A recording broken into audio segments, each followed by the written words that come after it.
woman play. Okay, we'll put that to the tennis public.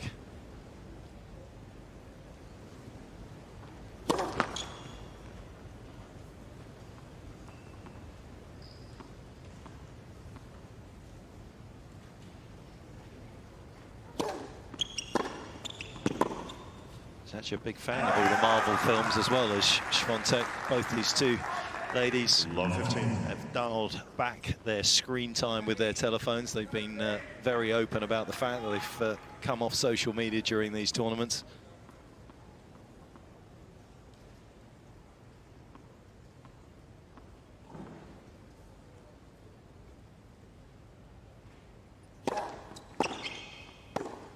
It's the game plan from Collins, isn't it? Inside the baseline, take her opponent's time away.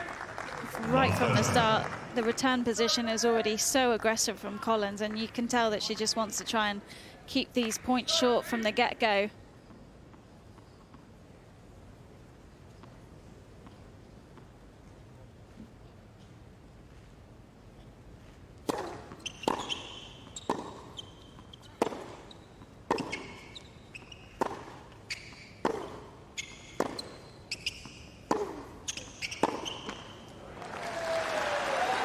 And if I were Swiatek, I might have come out here, won the coin toss and chosen to receive, just to get a bit of extra time to get myself in the match. You know Collins is going to come out absolutely firing the ball.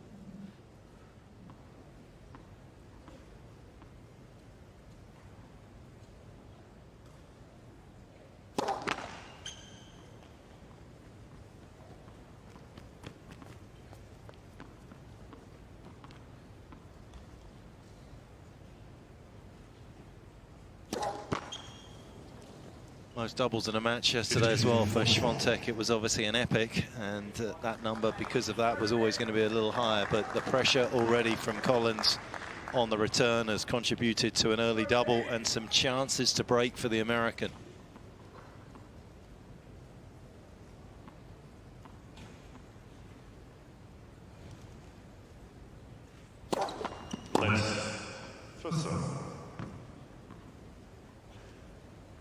High number of first serves on breakpoint down in this tournament so far.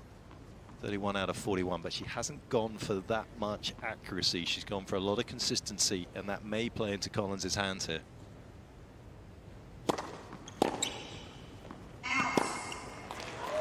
And in a lot of ways, I think the match yesterday against Kanepi will be similar to the game style that Collins is going to come out with tonight. Big off the return, big off the first strike, and you know that Collins is maybe a little bit more consistent from the back of the court, especially off the backhand side, so even tougher for Swiatek to try and hold serve here.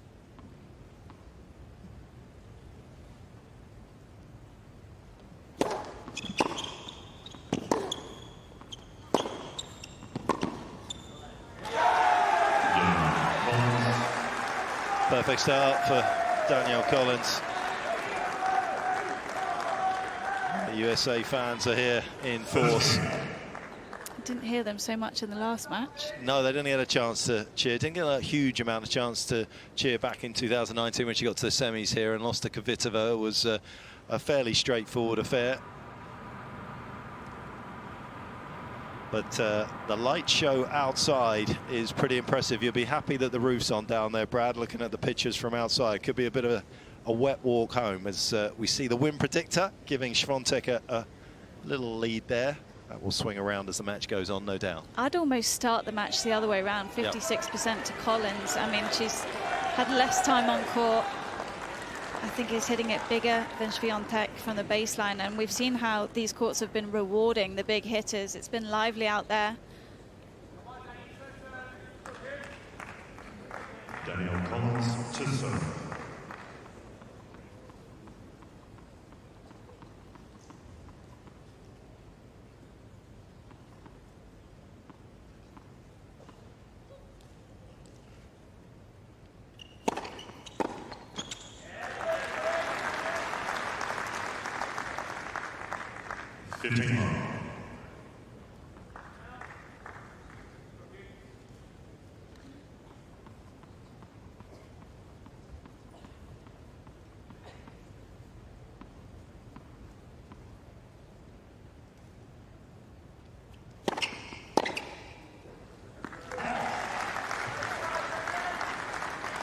39.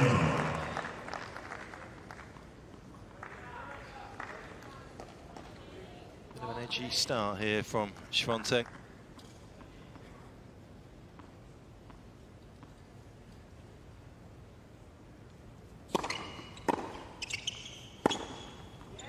Does it help, Laura, that Collins likes to hit more backhands than forehands when she takes on a player like Swiatek?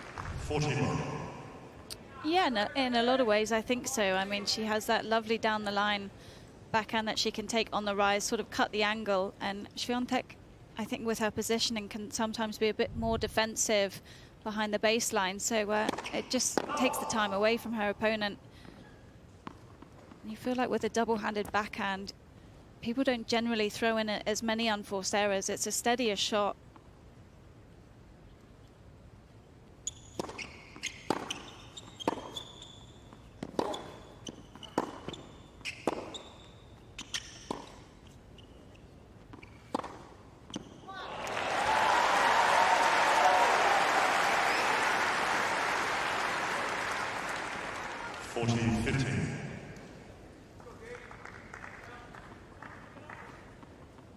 Trying to change the pace up there, Swiatek. More than a match for that type of ball. You learn to generate pace in Poland on those damp, heavy clay courts that they have in the majority. Very few other surfaces there in Poland. That's why she's so good at sliding.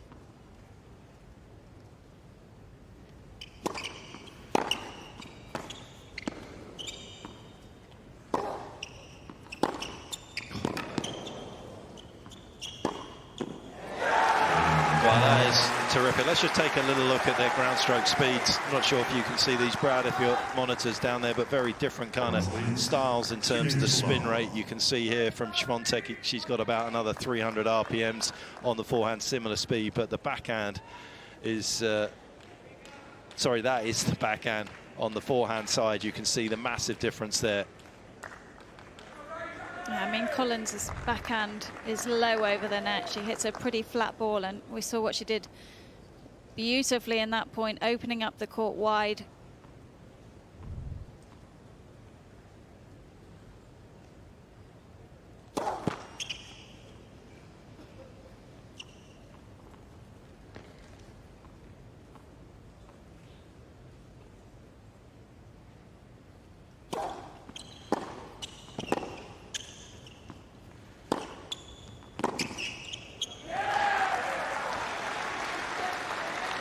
Brad, are you getting a sense already of how hard Collins has come out here on the return? Yeah, Laura, you couldn't have been any more correct about who was going to come out hot. She has come out on fire from the very first point, attacking the return. She's gotten quite a few looks at second serves already, which has been a big difference in these first couple games.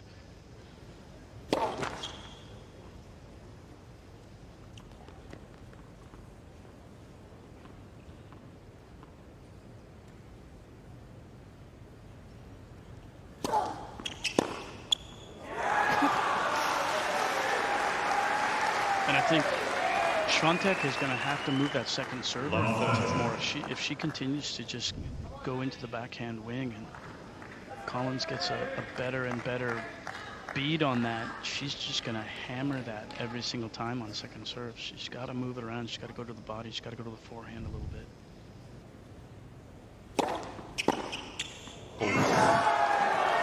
Almost, and Swiatek with the stare down the court, looking at Collins like she couldn't believe that she almost made that. Well, the difficult thing for Swiatek here is that if you keep serving to Collins's backhand, she can go line, she can go heavy through the body, and she can also go cross.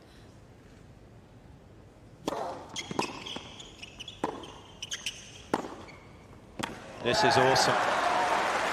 This is unplayable stuff here at the moment with Danielle Collins. 15-14. That is not an easy ball to hit a clean winner against anybody, but particularly like Swiatek, who moves so well. Look how low she was.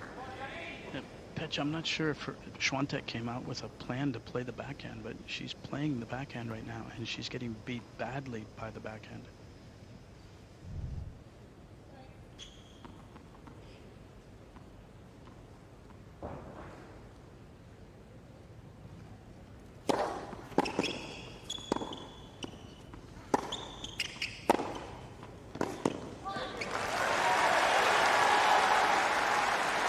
there we go. That's the first look in that Swiatek has had on the Collins forehand. I think that's, you know, the clear side to try and get after.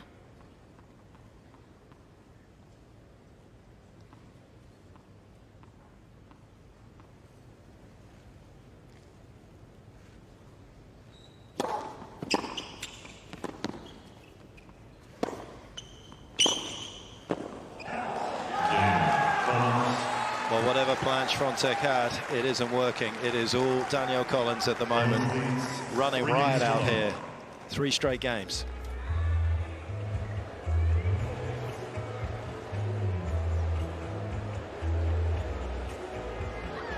Well, we know how well she can play, and we also know just how well she enjoys playing here in Australia as well, as she just has looked so comfortable when she's been here. Yeah, I mean, with that kind of start, she's clearly comfortable on these courts and never really looks phased in a big crowd like this. Loves the stadium courts, loves the atmosphere when it's pumping. So used to that from college tennis, and just couldn't have played any better for the first 3 games, really.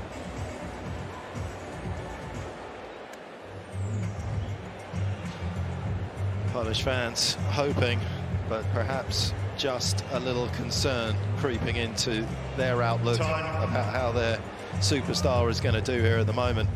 She's having the racket taken out of her hand.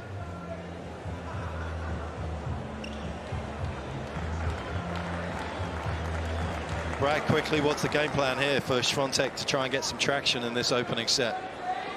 I mean, she's got to start moving the ball around. She's got to find the forehand more first and foremost right away. Just way too many backhands for Danielle Collins. We knows that the side that she prefers.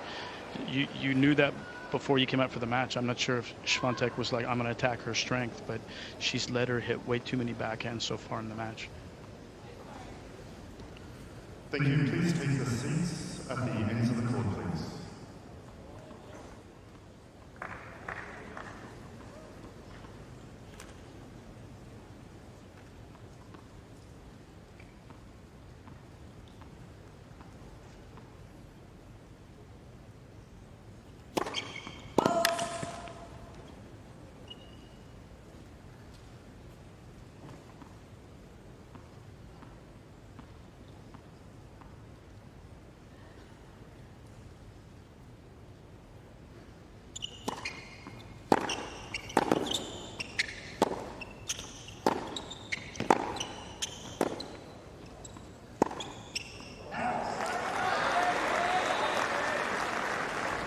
I don't know if I would want to try and out-hit Collins as well, even if it's to the forehand side. I don't feel like Swiatek is going to get much joy there.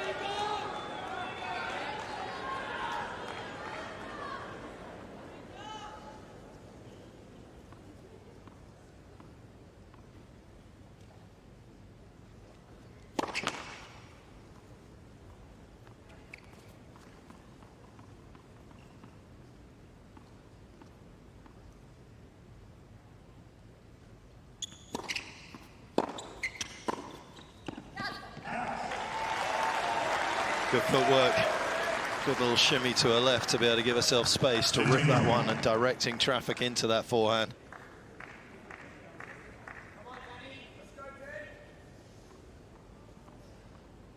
Collins, who has 6 top 10 wins, quite incredibly, 5 of them have come here in Australia. Just the one in Miami against Venus Williams.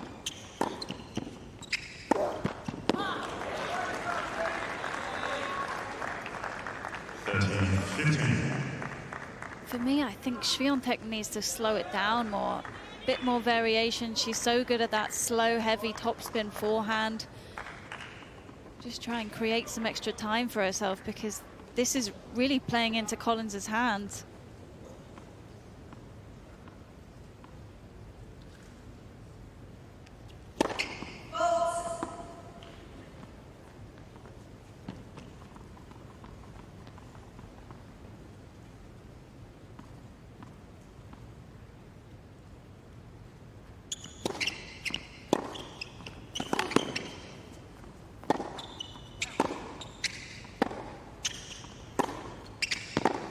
Well, the return was good. The +4 shot from Swiatek afterwards was not good enough at the moment. 14-15. Laura, I couldn't agree more with what you said previously. I think Swiatek right now, she wants to make this more into a clay court type of match on a hard court. Spread the court around, change the pace on the ball a little bit. She doesn't want to go toe to toe with these balls, hitting the ball just straight through the court with Collins right now. Left. First serve.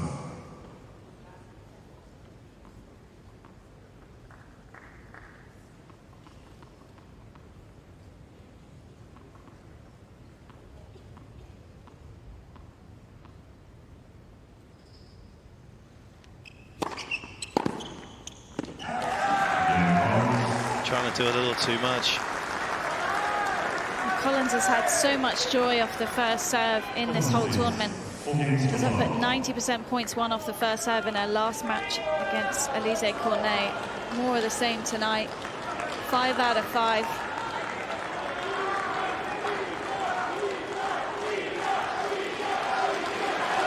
And also, this is what she's trying to contend with. Uptick in backhand speed from Danielle Collins of 5 kilometers an hour. Just for some context for you at home, that's the same speed as Rafael Nadal.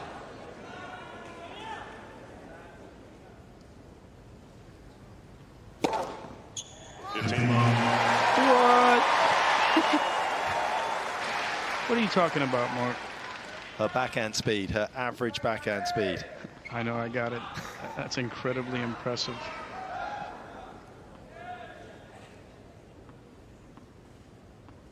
Think how early she takes it to hit it that hard as well.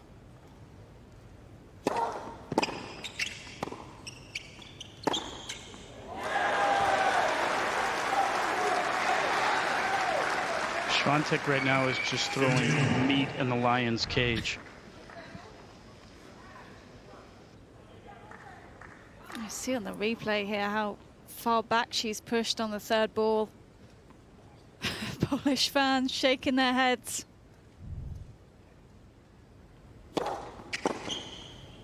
Now she just needs to try and stay as competitive.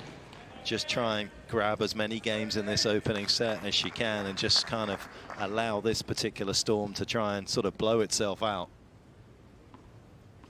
It's been so impressive from the American.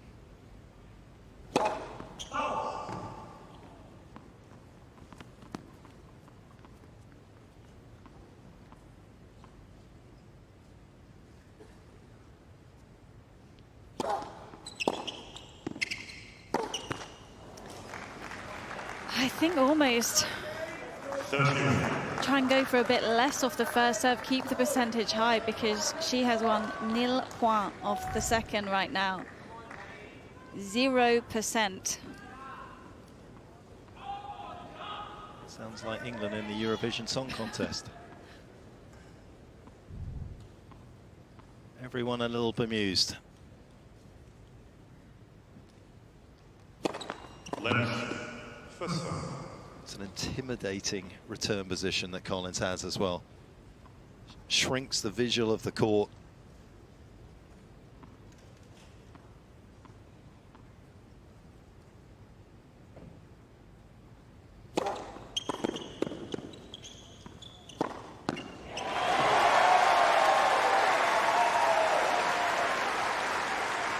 Fastest serve of the night gets the softest return of the night.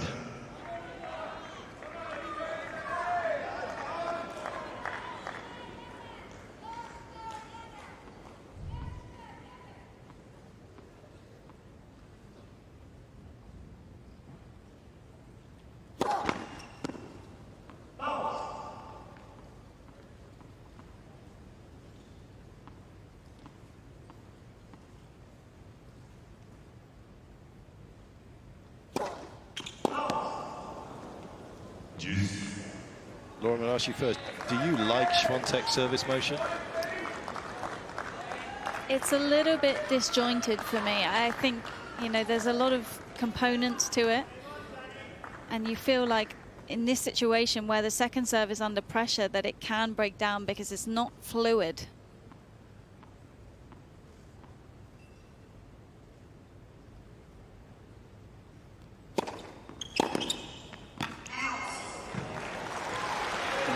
being so politically correct. Let's be honest, it's got a hitch in the back, and then she opens the racket face up to the sky, which is not ideal at all. If you could rectify those two things, she could probably pick up a lot more action and definitely some miles per hour on the ball as well.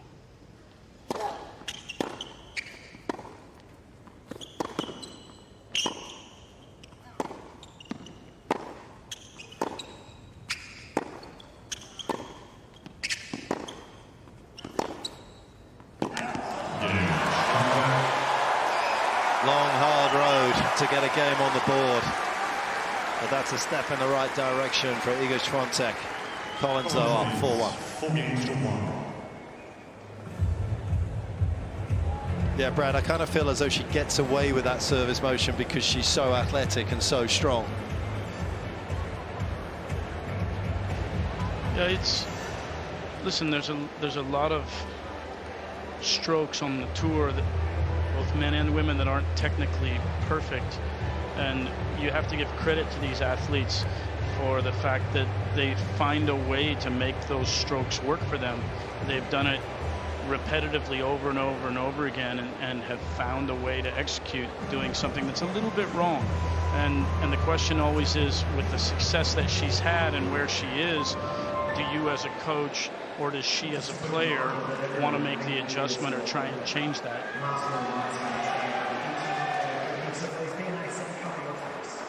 Time.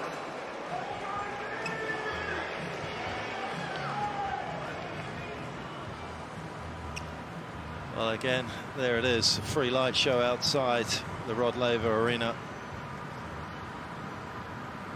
And anyone that's been to this part of the world knows that tomorrow morning we'll be waking up and it'll be a glorious sunny day. You never quite know what you're going to get in Melbourne, and you never quite know what you're going to get when you take on Danielle Collins. Right now, it has been absolute perfection.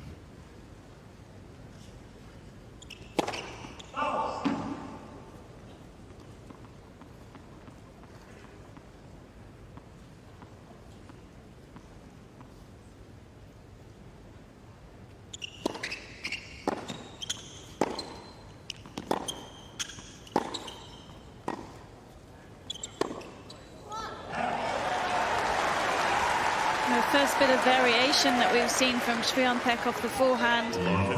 Look what she gets, just a freebie error from Collins.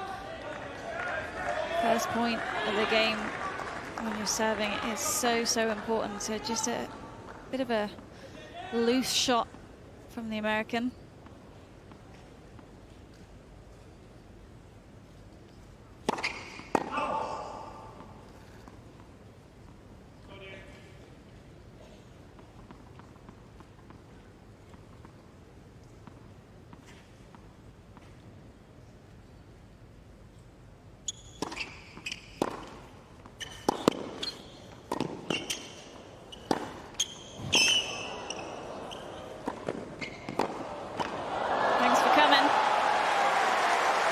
The recovery backhand off the return. Just talk me through that.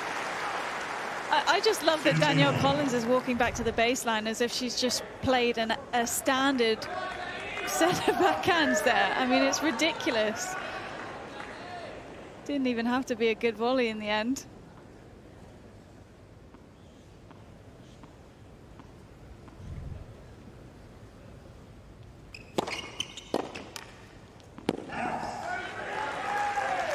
Does have a deep well of self-belief. 13-15.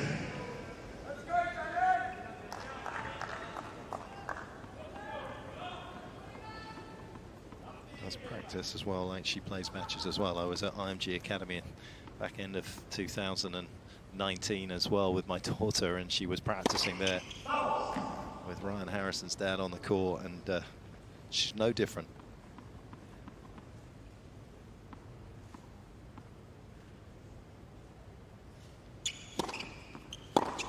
Shot. And Collins has spoken about the sacrifices that her dad had to make to get her to training every morning.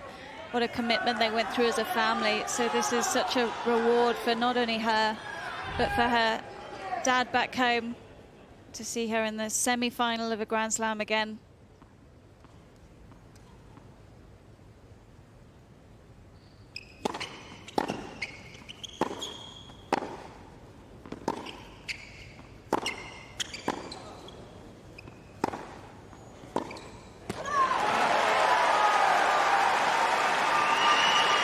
That was the first point where Iga actually had the upper hand.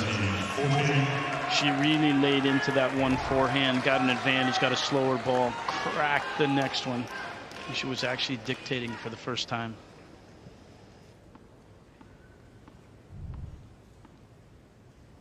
Chance to get one of the two breaks back.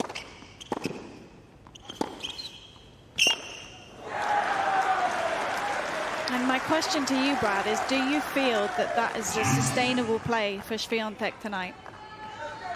I think, Laura, it's interesting that, you know, the first point you mentioned that she actually changed things up. She changed things up unintentionally. She was defending, but she got an error out of that. I think players sometimes don't recognize what won points for them. And she's gone back to trying to out-hit her. 1 point of being ahead and being able to dictate definitely doesn't get you where you want to be.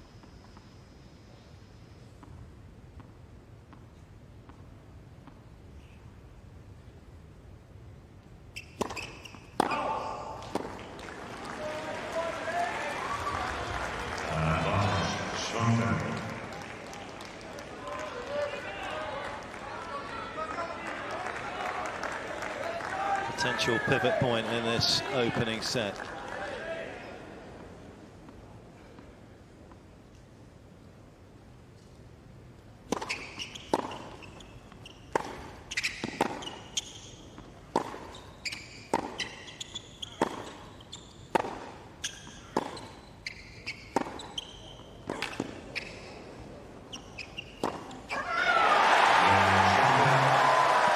We've got a match on our hands. Guys, another first in that point. She varied the shape of those forehands, and a couple of them got deep. They were heavier. They cleared the net by an extra foot or two, and they pushed Collins back away from the baseline for the first time. Well, that's going to make the difference, isn't it? The height over the net, followed by the aggressive shot from Swiatek. If she can just mix up the pace so Collins isn't in that bam-bam hitting, that's where she's going to get some love.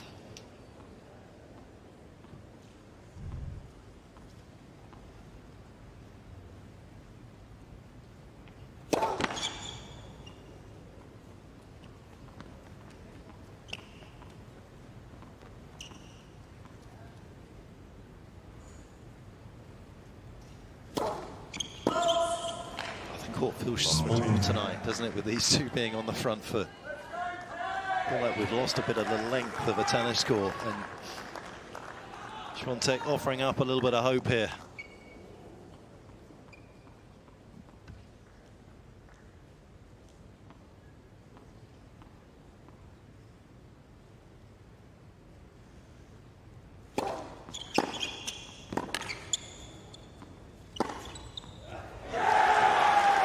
It's an unbelievable backhand return. It gets so much width on the court, and the forehand, you know, she's even taken pace off there. She knows she doesn't need to overhit that. Gorgeous 1-2 from Collins here. And I feel like, yeah, I mean, Petr would know as well from seeing Collins train, she could do this all day.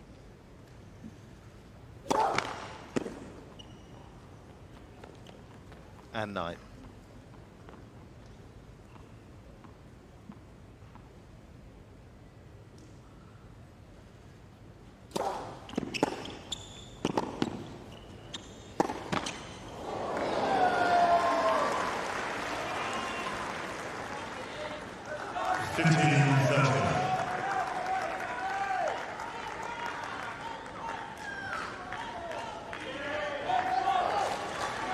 Comfortable still on serve for Swiatek.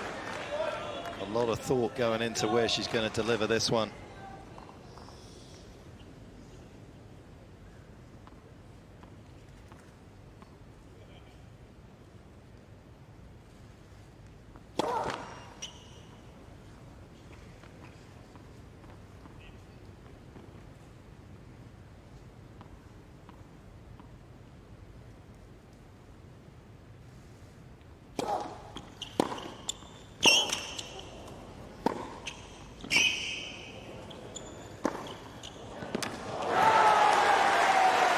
got to keep that backhand quiet, sorry. Well, the difficult thing for Swiatek on the second serve here is that she doesn't have the T1 as much on the ad side, because she kind of defaults to the spin, trying to get some kick on it. But, I mean, the way that's sitting up in Collins, she's right in the strike zone.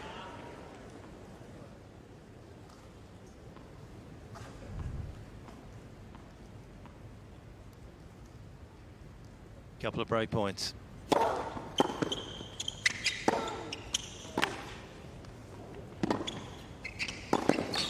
It's well played.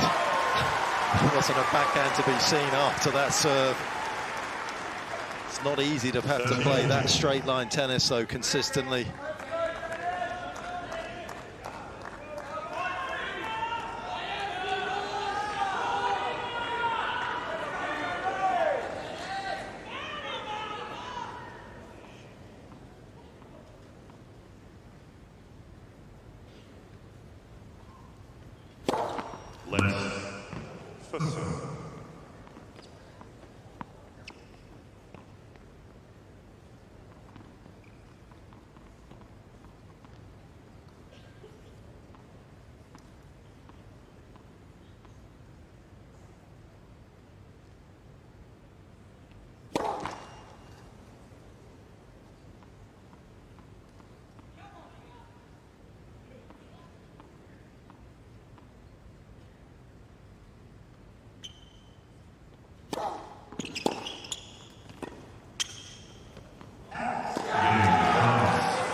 Unfortunately, she keeps feeding the backhand, and the outcome is exactly what Collins wants, and it's a 5-2 lead.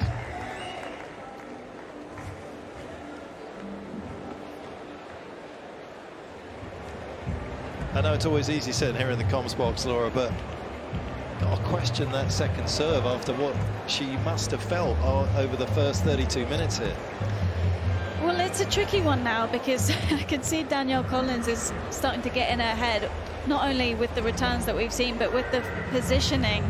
And she really took a step to her right there, Collins, trying to cover the T serve, basically saying, look, you're going to have to serve out to my backhand.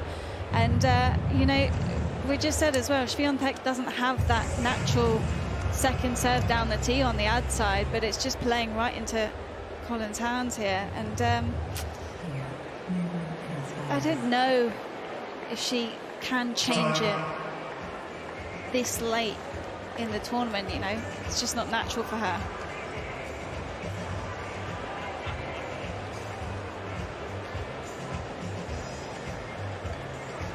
Former French Open champion under pressure in this opening set against a former semi-finalist here in Australia. It was a wonderful run from the American a few years ago. She's looking to go one better, and right now she is definitely the player with the upper hand. Serving for the first set.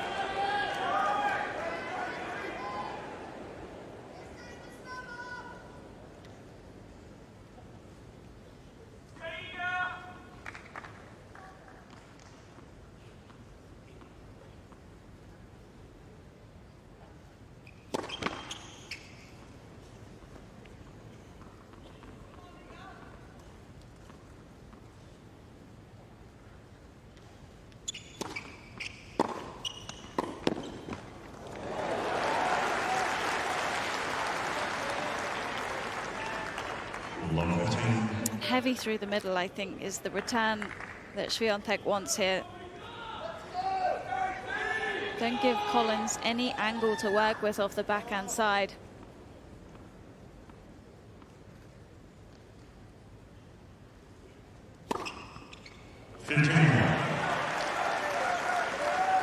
First ace of the match for Danielle Collins. First serve percentage 50-50. Could be better, but she's converting the first serve 8 out of 10 times.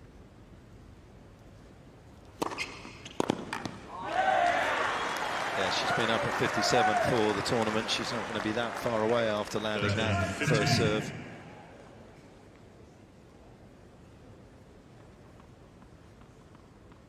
Spent a little extra time at home for her pre-season with her family, dogs, she said.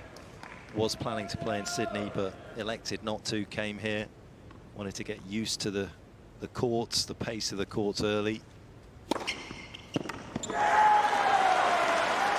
Gotta say, that's worked out very well for her. Guys, what a serving game for Danielle Collins, serving this set out. This is the best service game that she's had. Location, execution on the first serve's really at a high level right now in this game.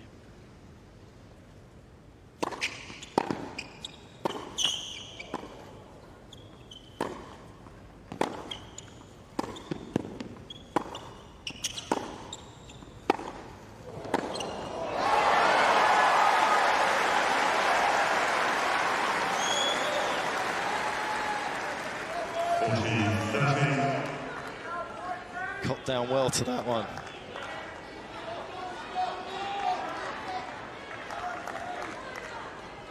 Just like a fellow countrywoman, Agnieszka Radwanska, getting down to that beautifully. Swiatek.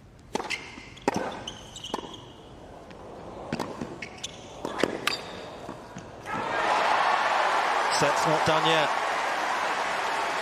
What a strike that was from Swiatek, maybe letting out some aggression. Frustrated at the way this has gone, right on the feet of Danielle Collins. And did well on the forehand as well, just to rip that one nice and clean over the net.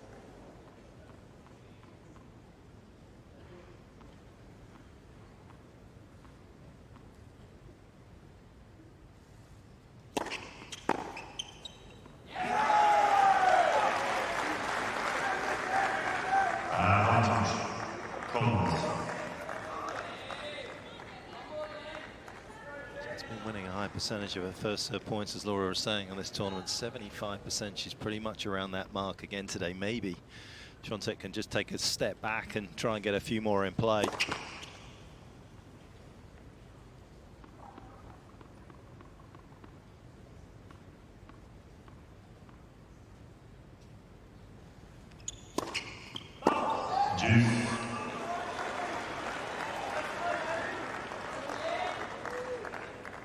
I think that's a really difficult thing to recognize when you're returning, though, and you're playing someone who's hitting it bigger and bigger, and it's that natural instinct to want to out-hit them.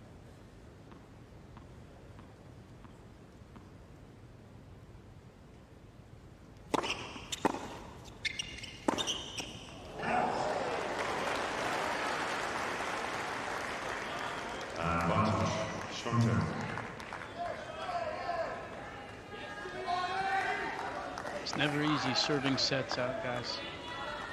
The psychology of tennis, being ahead, trying to close the sets out, creates pressure in your own mind. Danielle just throwing in a couple of unforced errors, double call that backhand.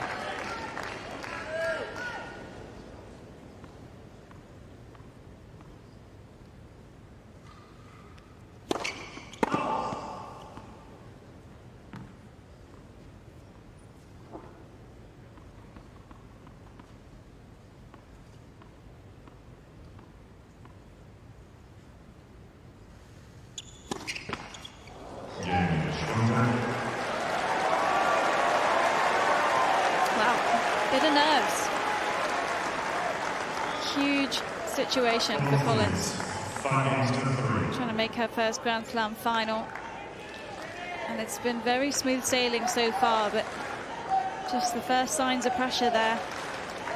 Lucky for her, she's got a double breaker now, back to a single breaker serve, but still has plenty of opportunities to try and close this set out, and I feel like it's perhaps going to be easier for her on the return games with the way that she's been hitting it.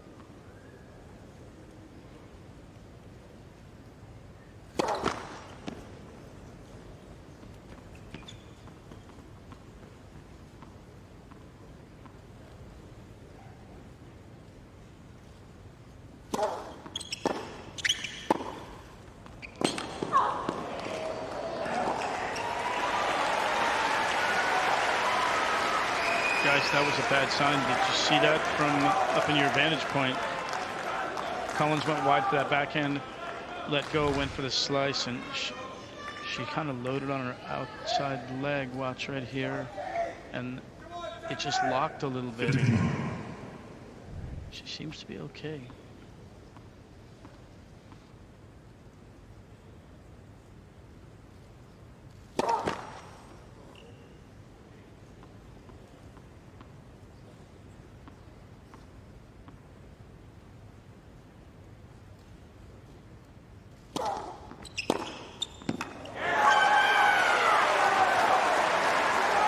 There's the Danielle Collins we know and love. I love that about her. She's so feisty. There'll be a few more of those tonight.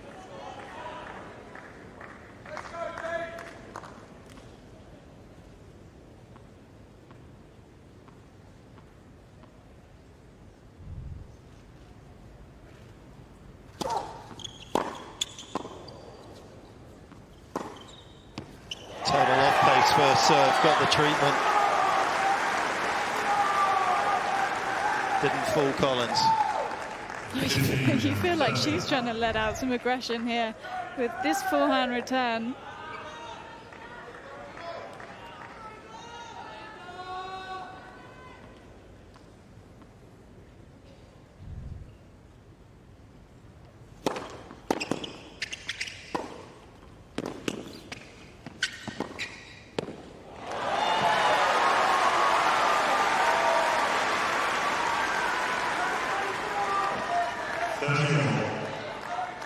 Nicely countered by Swiatek, though, you guys. She's a fighter.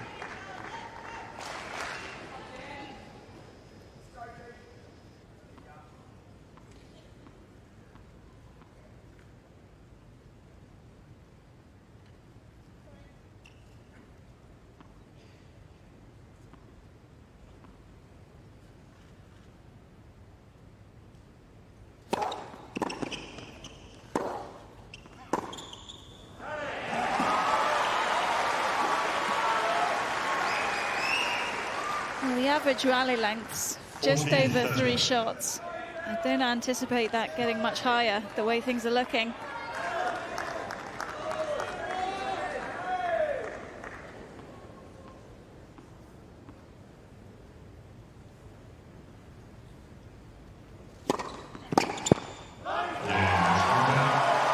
She still has a chance. Got to chisel out one more return game to get back on serve, but this has been a very credible effort from Swiatek.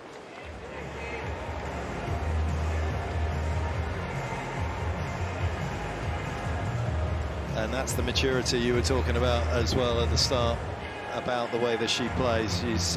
She's looks a little more comfortable with the pace that's coming at her as well.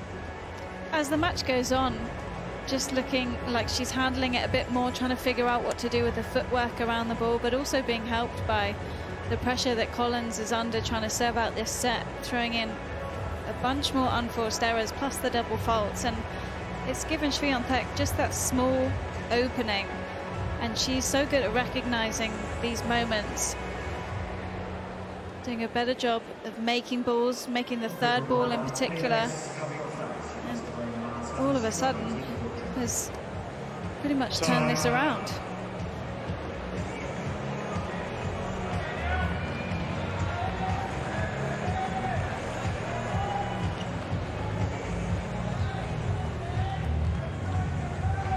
Collins marching to the back, and it looked as though she was marching comfortably to winning this opening set. Not so anymore. Pressure-filled moment coming up. Guys, it was interesting on that changeover. Danielle Collins never sat down. She stood at her bench. She got a couple things out of her bag. She drank some water, but she never actually sat down.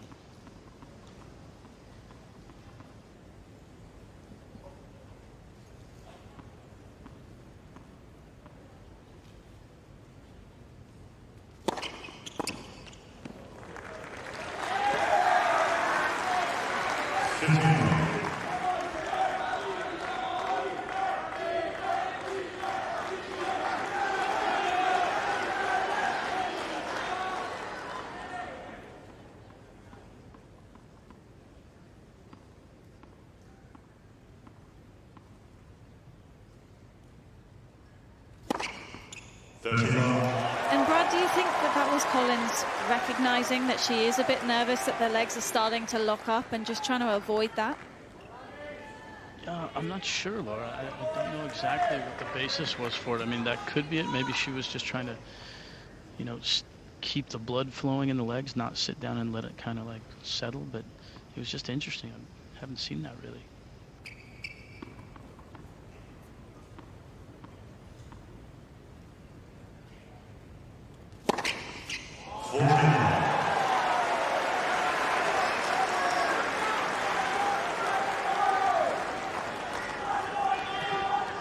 Whatever the reasoning, it seemed to have worked. I was going to say, yeah. Every player from now on is going to be standing up. No sitting down when you're about to serve out the set.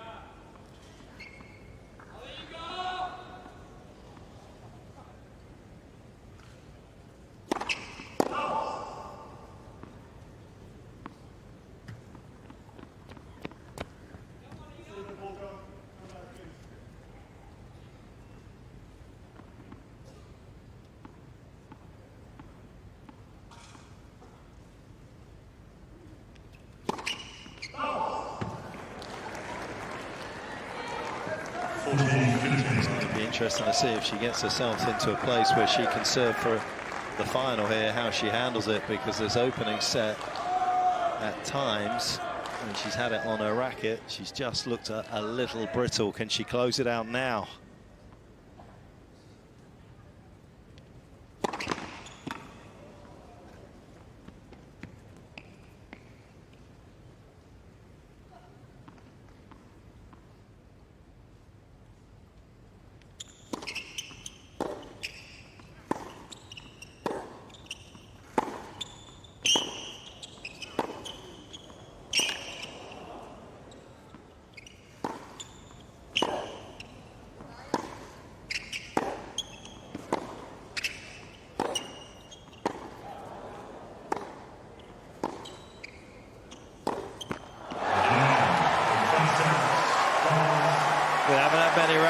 We got one on the set point, and it was spectacular. Collins takes it 6-4.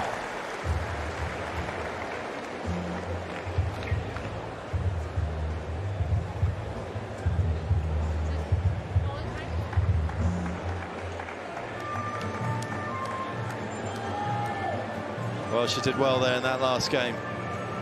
Lovely sequence of backhands. I guess you could argue, should she have had as many backhands, but here's the standing up again. And she just told the cameraman to back up a little bit, get out of her space. She's in the zone here, not sitting down. Is she going to stand while Swiatek leaves the court? I mean, this could be a few minutes.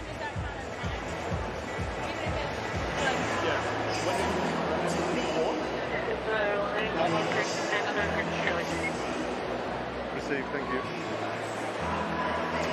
Yeah, whether it's before your return during the set or in the set break, it'll count.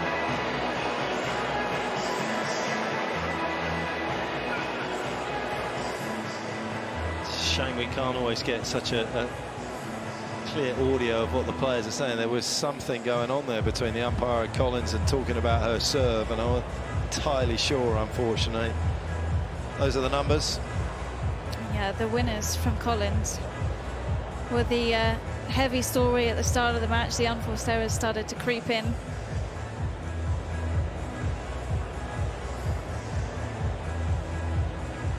Well, for such short, punchy rallies, we still had a fairly lengthy opening set there. Almost 50 minutes worth of tennis and a fair bit of work being done.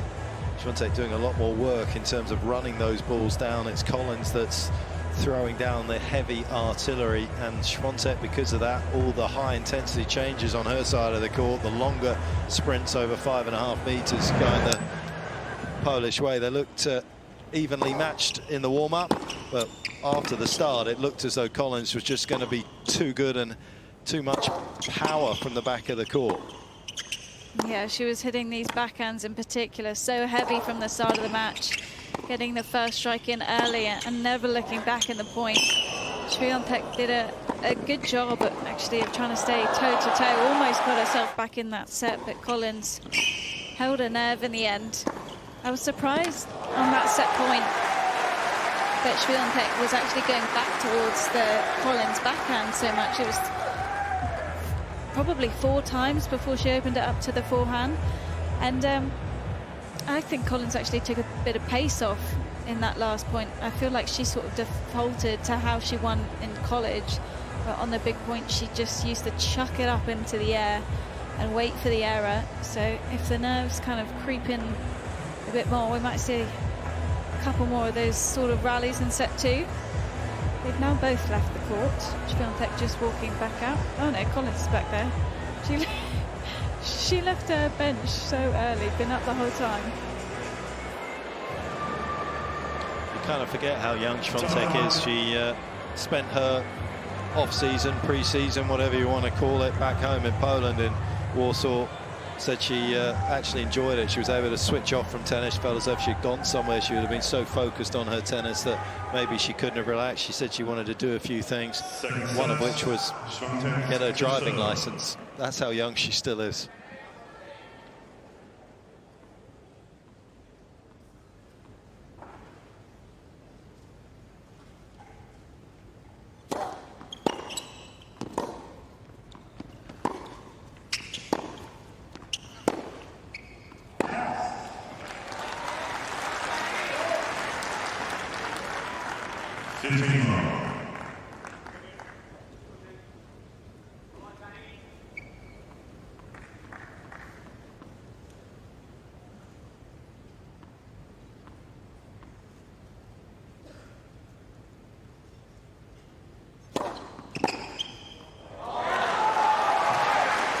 Guys, for me, there was only one thing that kept Iga Swiatek in that last set at all, and it had nothing to do with her, in all honesty. From my standpoint, it was the double faults from Danielle Collins. Untimely double faults that led to the breaks. And right now, I feel like her returning first in this set is an advantage for Collins. If she can eliminate those double faults and plays the same level that she did through the first set, she was dominating. She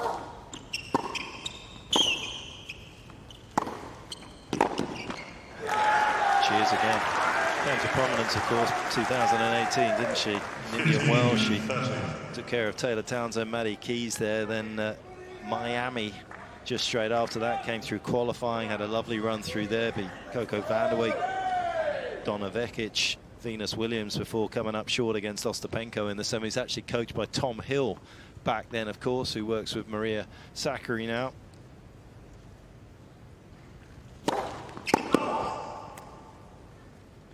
She hasn't really had a full-time coach since.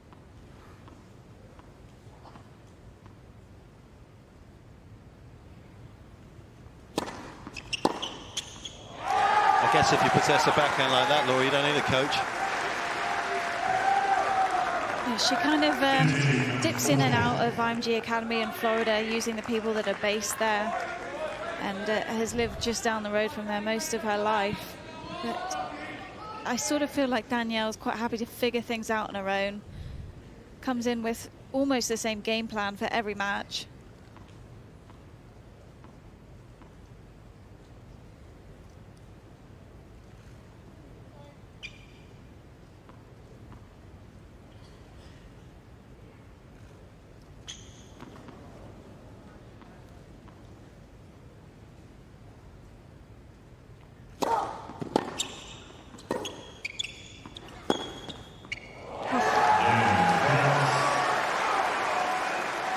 Make the opponent adjust to you rather than you worrying about them, and that's exactly what she does. This is sledgehammer stuff here from Collins.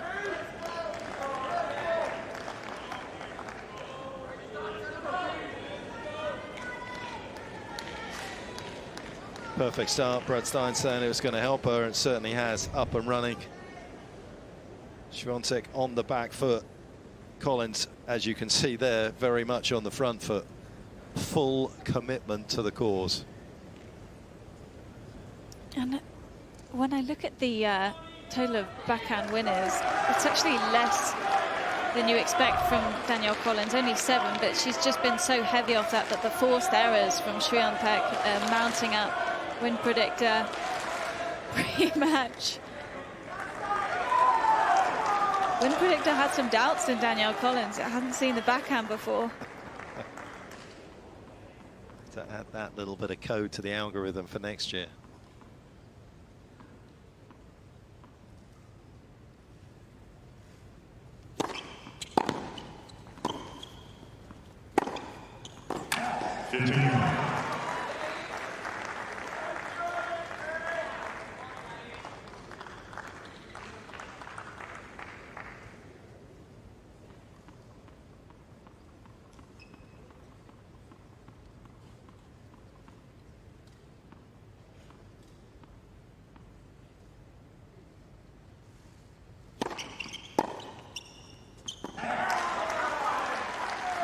And Swiatek, I think, just has to change the visual for Collins. It's all very samey, and you know, we're saying maybe take a couple of extra steps back on the return.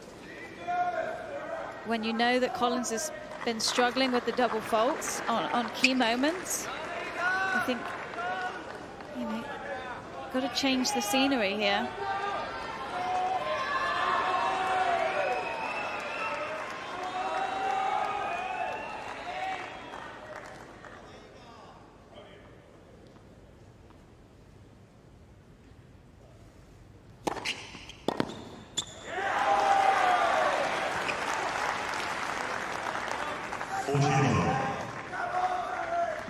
Petch, I don't have access to the stats that you guys have up there, but what's the percentage of points won when Danielle Collins makes a first serve? It has to be extremely high right now. 77%.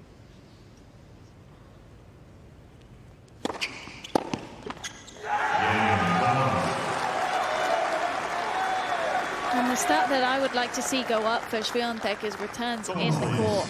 It's just over 50% at the moment for the match, but I feel like she just needs to be making almost every one of those, keep Collins under pressure on her own service games.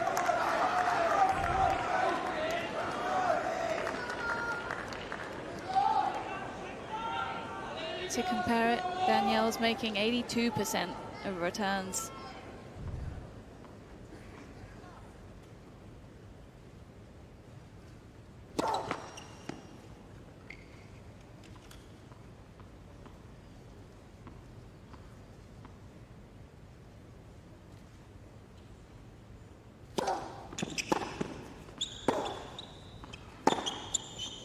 That's an unbelievable hit.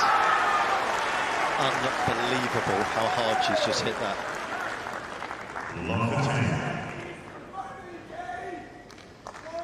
Petch, at times like that, and we saw in the first set, she's just been unplayable. And with a break in hand already and returning, again, I feel like the advantage is the returner here almost. Such an early contact point as well, isn't it, Brad? Out in front of her. Get even less time because of it, and it gets maximum racket head acceleration as well. Well, it looks like Collins is even further in the court trying to return the second serve than she even was in the first set. Well inside the baseline. And for me, definitely something that Iga Swiatek has to address within her game is the ability to move that second serve around. And she just keeps feeding that backhand. Collins knows where it's coming. She's just leaning on the ball, absolutely ripping that last return.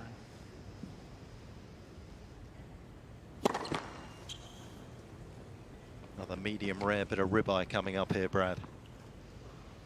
Give me some Worcestershire sauce.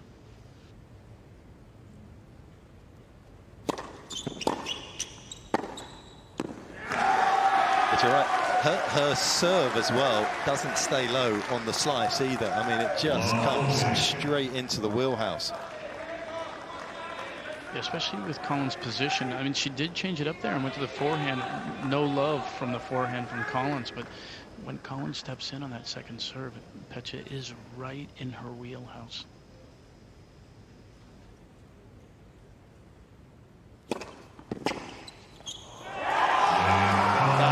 sensational. That's absolutely brilliant. Swiatek looks lost, and understandably so. 3-love Collins.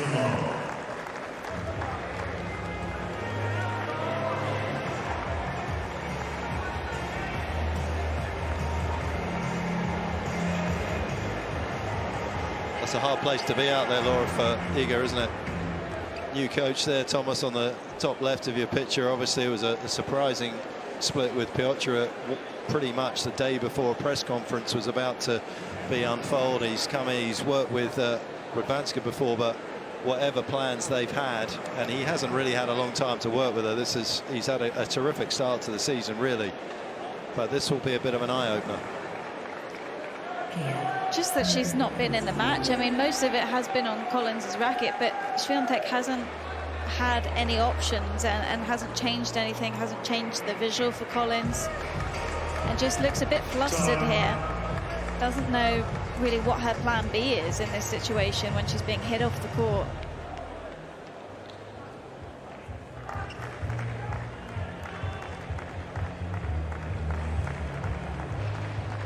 Guys, again, stood the entire changeover.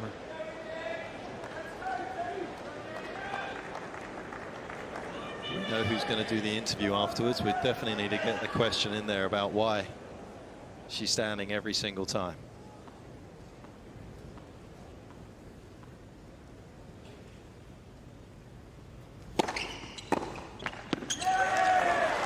It's amazing that Iga's favourite male player is Rafa, and yet she doesn't take a leaf out of his book in a moment like this, where she's making no inroads into the first serve.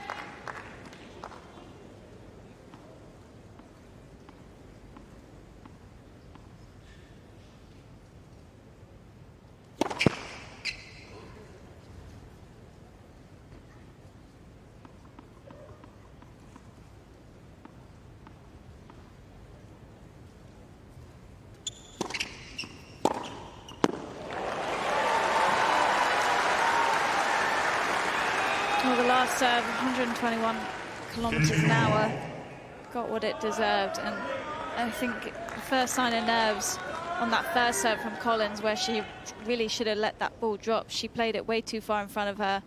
Should have been a redo on the ball toss.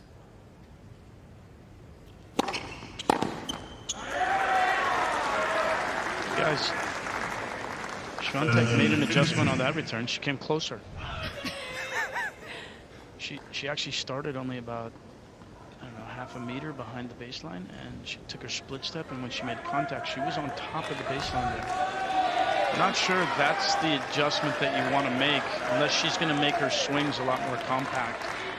She tried to accelerate and add pace to that return from a very close position.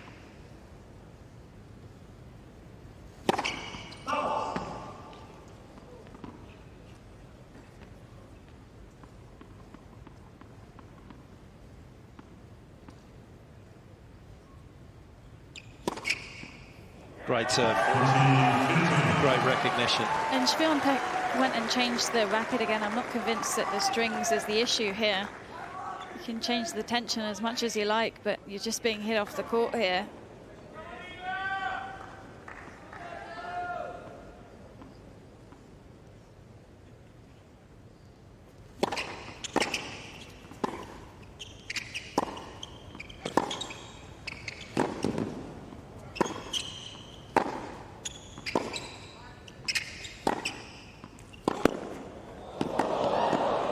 Fabulous.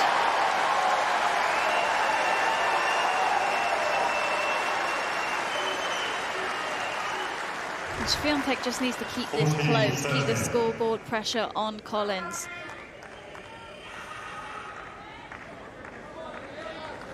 Let the nerves creep in.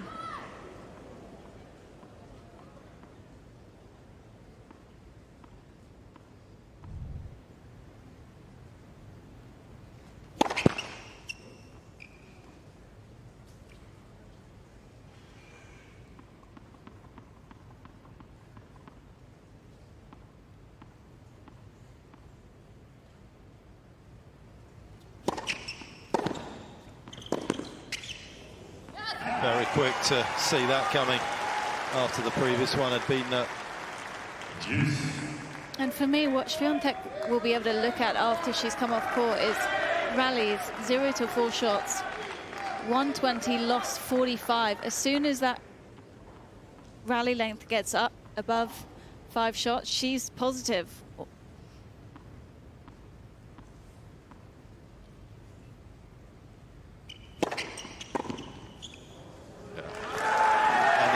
She's going to achieve that is by actually losing some territory on the return. She's going to struggle to do it on the serve. She can serve more middle to try and get balls through the middle, jump back, and then hit a bit more height with her first shot after a serve to develop rallies. But hold on. Yeah, Swiatek had her racket up for a long time. Collins won't like it. But when you're this close, yes, you can hit a very fast return, but it's always going to be pretty flat.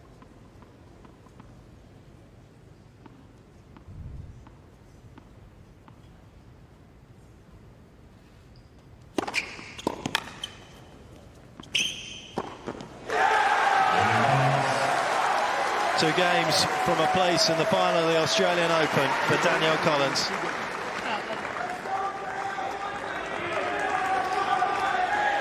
And guys, again, if Iga Swiatek gives her looks at second serves here,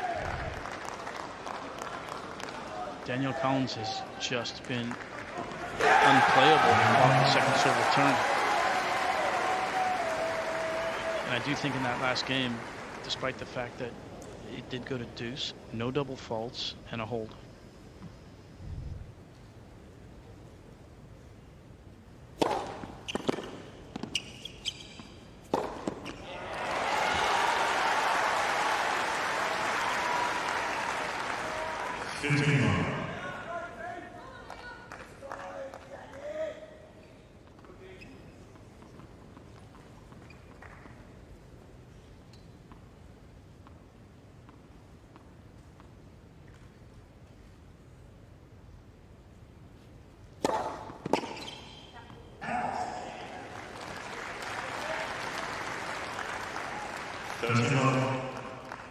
Well, Collins can afford to miss a few of those returns.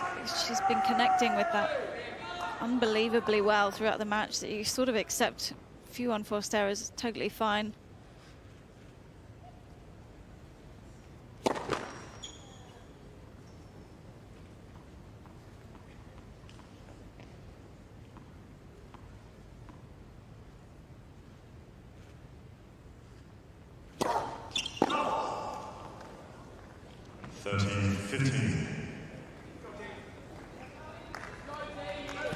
Swiatek's trying to do something different with the second here, trying to add pace rather than really change the placement of it, but it's something.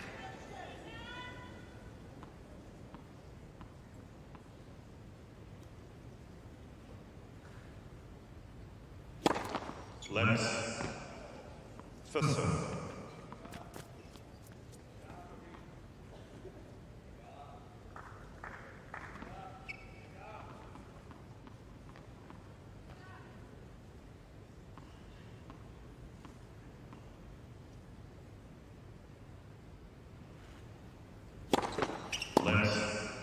First serve.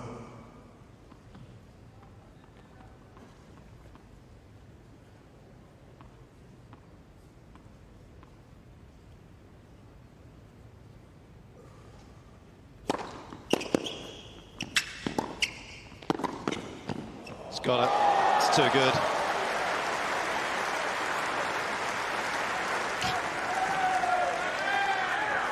And Brad, you might be able to see it better from down there, but for me, with the technique that Swiatek has on the serve, I don't feel like that T serve on the outside is ever going to come easy with that open racket face on the take back. She's sort of stuck in that one position.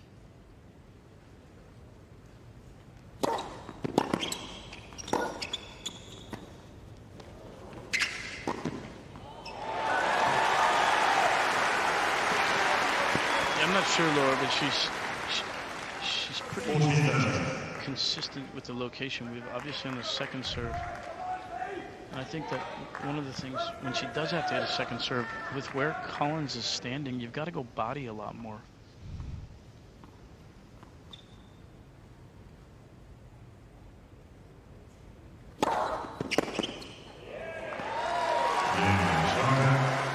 Good tee serve, and you could see there, wasn't quite sure where she was in the scoreboard either.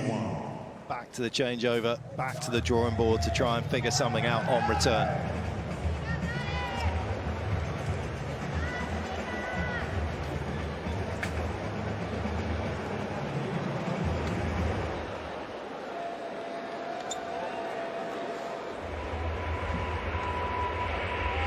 Celebrating 25 years in Australia. Well, supposedly the back injury that she has contributed to her standing at all the changeovers.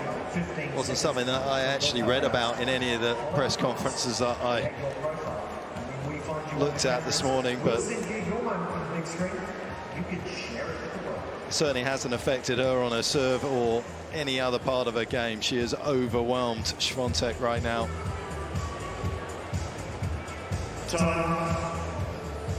And there you can see first serve points won. I mean, Collins is coming out of the changeover so early that the security is still halfway across the court.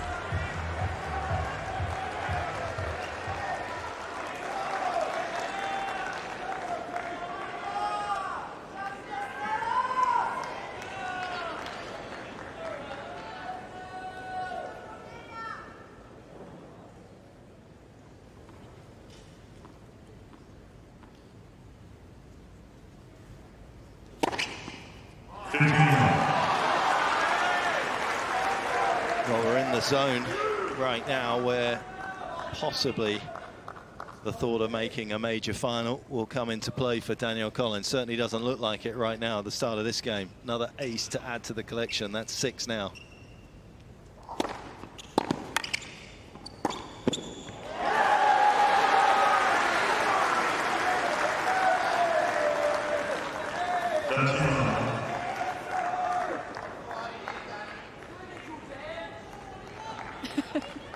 Clinical Dan from someone in the crowd, and they're pretty much spot on.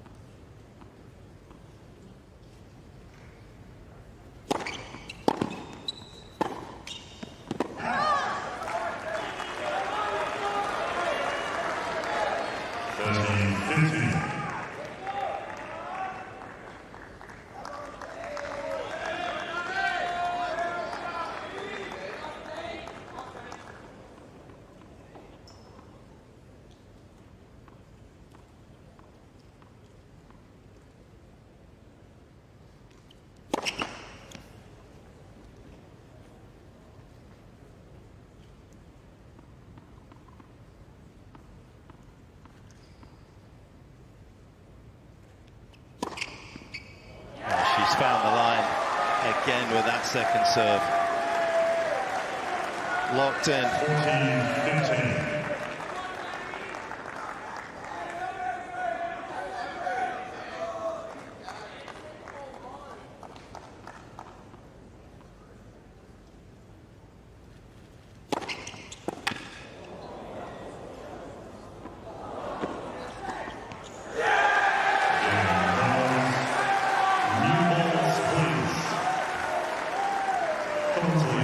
Continues to run riot here in the second set, 5-1.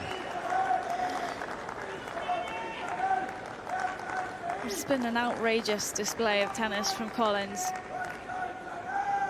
And Swiatek has just not been even able to keep the scoreline close. Has been hit off the court from the first point.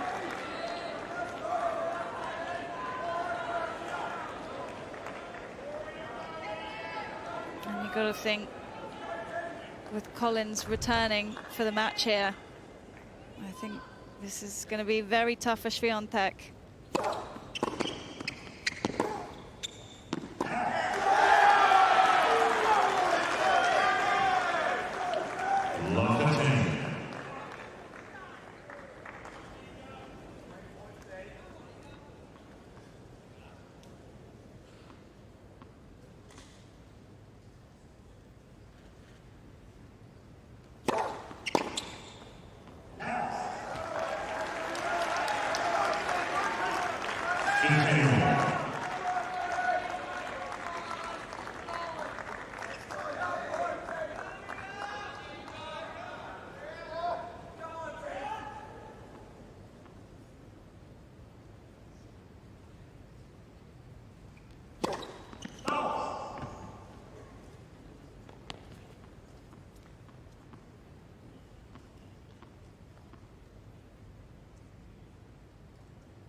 We saw that graphic before of all the second serves that have gone down the tee on the due side on the second, and Collins just sitting there waiting. And Petch, correct me if I'm wrong, but Iga Swiatek is only winning 11% of the points played on her second serve. Yep. 2 out of 19.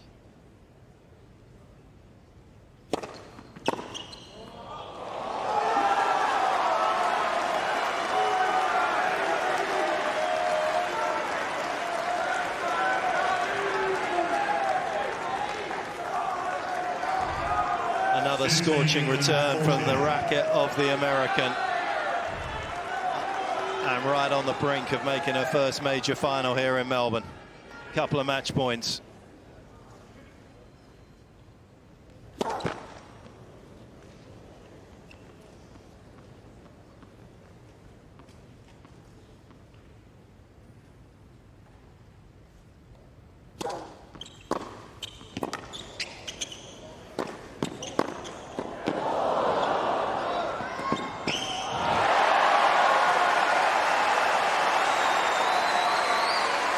Exhilarating effort there from Swiatek to keep Collins at bay.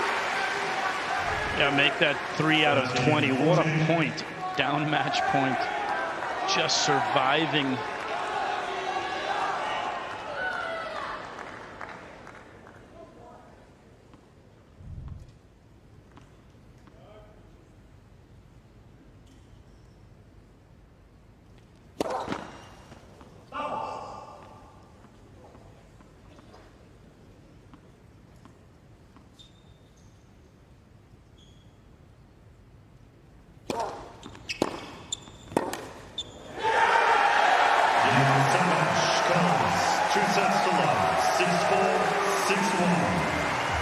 Overwhelmingly confident performance from Danielle Collins. Swiatek out here, outthought, and out of here. Collins through to her first final at a major here in Australia, a place that she's come to love playing tennis. Well, that was an absolute masterclass, really, wasn't it? And we said earlier on that whoever could get a good start would be in contention, but Danielle got a good start and then never looked back. It was relentless hitting from the back of the court. The returns were on fire throughout the match. And there was a couple of nerves to try and close out set one, but my goodness, she was on top of her game. I think that might be the best match I've ever seen Danielle Collins play. Well, she's got one more match here in Melbourne, and it's against Ash Barty in the final as well. She did beat her in Adelaide a year ago. Here she is with Jelena Dokic, about to talk about what must be the finest moment of her career.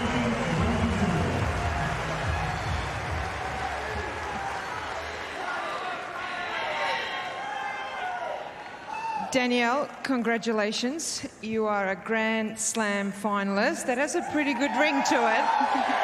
How much does this mean to you to start off the year like this and get to your first Grand Slam final? Oh, it feels amazing. I mean, it's been such a journey, and it doesn't happen overnight. I mean, it's so many years of hard work and hours at an early age on court. I mean, you know, yesterday I was talking about all the early mornings my dad would get up with me and practice with me before school, and you know, it's just incredible to be on this stage, and especially with the health challenges, I'm just so grateful, and yeah, I couldn't be happier.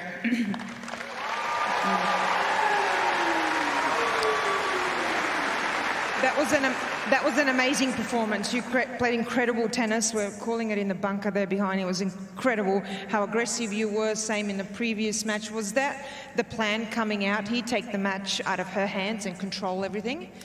Yeah, you know, I have certainly added a little bit more variety to my game over the last couple years, but, you know, this is my plan A, and I wanted to go out and try to execute this game plan as best as I could, and it was working for me really well today, so I just had to stick with it.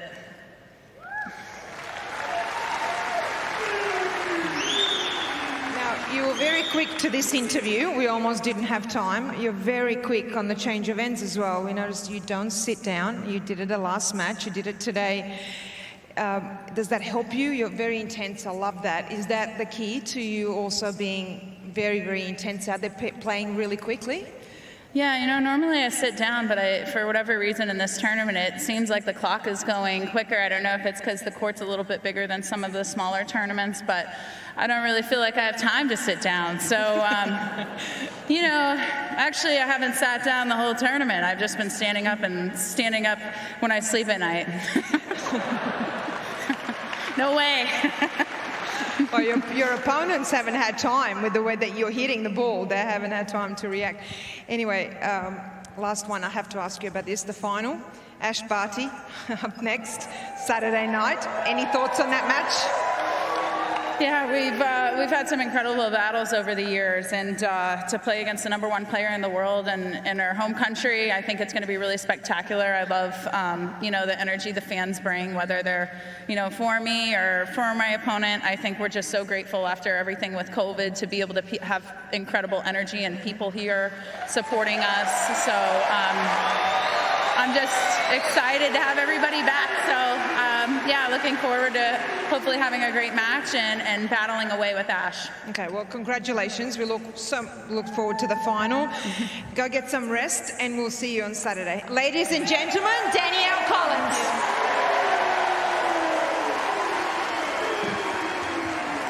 Brad, final thoughts. That was just awesome, wasn't it? Final thoughts, total domination. I mean, she threw in 4 double faults, 2 in each of the games that she got broken in the first set. I mean, you take those 4 double faults out and she holds those 2 games. I mean, it is complete and total domination. Laura, if she plays like that, can she win? I don't know that there's anyone Danielle Collins couldn't beat if she plays like that. I mean, Barty's a very, very different matchup. I think Barty's got, you know, plan B's, plan C's coming out of her earlobe, so it'll be very, very difficult.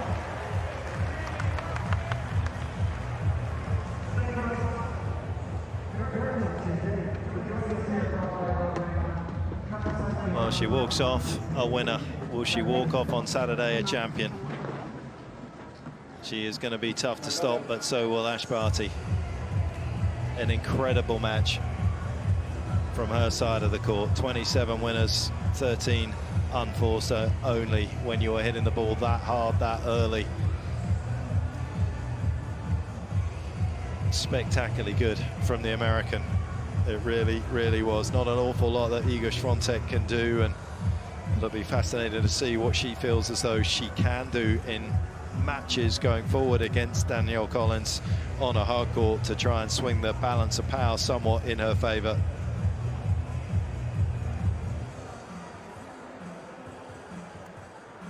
Well, there was lightning and thunder outside the stadium. There was also lightning and thunder inside from Danielle Collins, and it was that caused Swiatek to do the high intensity changes, the sprints, as you can see, almost actually double the number, 5.5 meter sprints, double the number of those. Harder work for Swiatek, and she got very little reward. The reward came in just 5 games, and it is this lady here, who was in the semi-finals back in 2019, who has gone one better so far here in 2022, who takes on the home favourite, Ash Barty, to see who wins the Australian Open 2022.